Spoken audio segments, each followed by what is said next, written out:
Ang baboy, biyak nga ang kuko, ngunit hindi naman gumunguya ng pagkain mula sa sikmura, kaya hindi ito dapat kainin. Marurumi ito para sa inyo.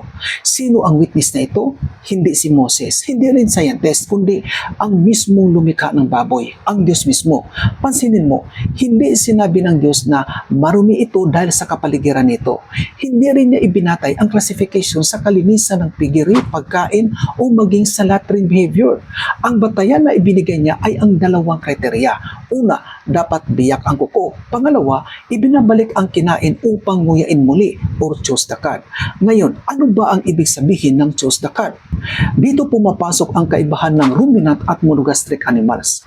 Ang baka, kalabaw, tupa at kambing ay mga ruminants. Mayroong 4 na compartments ang kanilang tiyan. Una, ang rumen kung saan unang iniimbak at pineferment ang damo sa tulong ng mga microorganisms. Pangalawa, ang reticulum. Dito nabubuo ang card, ang pagkain na ibinabalik sa bibig upang nguyain muli. Pangatlo, ang umasong. Dito sinasala ang pagkain at sinisipsip ang tubig at ilang nutrients. At panghuli, ang abomasong. Dito tinutunaw ng digestive acids at enzymes ang pagkain. Kaya ang baka, kalabaw, tupa at kambing ay kabilang sa mga hayop na tumutupad sa dalawang kriteriya na ibinigay ng Diyos, ang divided hoof and choose the card. Kaya ito ay malinis at maaring kainin ayon sa utos ng Diyos. Samantala, ang baboy ay isang monogastric animal, gaya ng tao. At ganoon din ang aso, pusa, unggoy, daga at iba pa. Ang monogastric ay mayroon lamang isang tiyan at hindi nito ibinabalik ang kinain upang nguyain muli. So makikita natin ang malaking pagkakaiba ng digestive system ng monogastric and ruminant animals. Tandaan, hindi natin sinasabing digestive system lamang ang dahilan kung bakit itinuring na malinis o marumi ang isang hayop. Ang huling batayan ay ang pronouncement pa rin ng Diyos. Pero sa Leviticus 11, ginamit ng Diyos ang dalawang observable characteristics bilang kanyang kriteria para sa mga hayop na may 4 ang paa. Ibig sabihin, hindi ito nangangahulugang pareho ang kriteria sa lahat ng uri ng hayop. Halimbawa, sa mga hayop na nasa tubig, ang ibinigay ng Diyos na kriteria ay dapat may palikpik at kaliskis. Kaya ang mga walang kaliskis at palikpik gaya ng pusit, hipon, alimango at iba pa ay itinuring na marumi at hindi nararapat kainin. Ngunit para sa mga hayop sa lupa na may 4 ang paa, ang kriteria ay dapat divided hoof and choose the card. Ngunit ang animal science dito ay nakabatay sa biology at behavior ng baboy.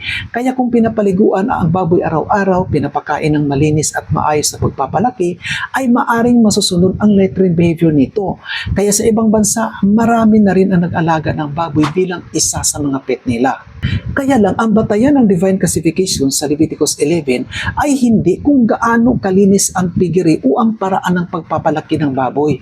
Hindi dito pinag-usapan kung gaano kalinis ang isang hayop sa physical na aspeto, kundi alin ang itinalaga ng Diyos na maaring kainin ng tao base sa mismo mga kriteria na ibinigay niya. Dahil dito, ang baboy ay hindi lang tinawag na marumi, kundi malinaw ding inutos ng Diyos na huwag ninyong kainin ang kanilang laman. Ngayon, pakinggan naman natin ang testimonya ng ating pangatlong witness, ang propetang Isaias. Tandaan natin, marami sa kanyang mga prophecy tungkol kay Jesus ang natupad na, gaya ng kanyang kapanganakan at paghihirap para sa ating mga kasalanan. Ngunit, mayroon pang mga prophecy si Isaiah na hindi pa natupad at kabilang dito ang araw ng paghuhukom. Ibig sabihin, ang Isaiah chapter 66 verse 15 to 17 ay hindi naglalarawan ng panahon ni Moses, kundi ito ay naglalarawan sa mga bagay na mangyayari sa hinaharap. At ayon sa naturang hula, ang mga kumakain ng baboy, daga at iba pang karumal-dumal ay darating sa isang wakas, sabi ng Panginoon.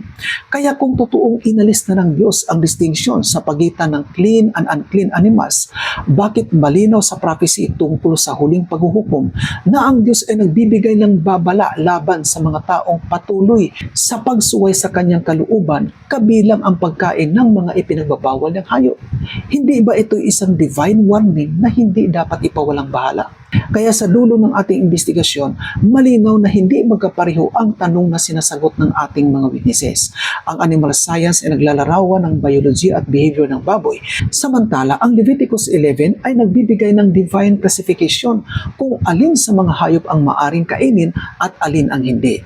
Maaring ipaliwanag ng science ang biology at behavior ng isang hayop, ngunit hindi science ang nagtakda kung alin sa mga hayop ang maaring maging pagkain ng tao. Ang otoridad na magtakda nito ay ang Diyos lamang sapagkat siya ang lumikha at siya din mismo ang nagbigay ng dietary classification.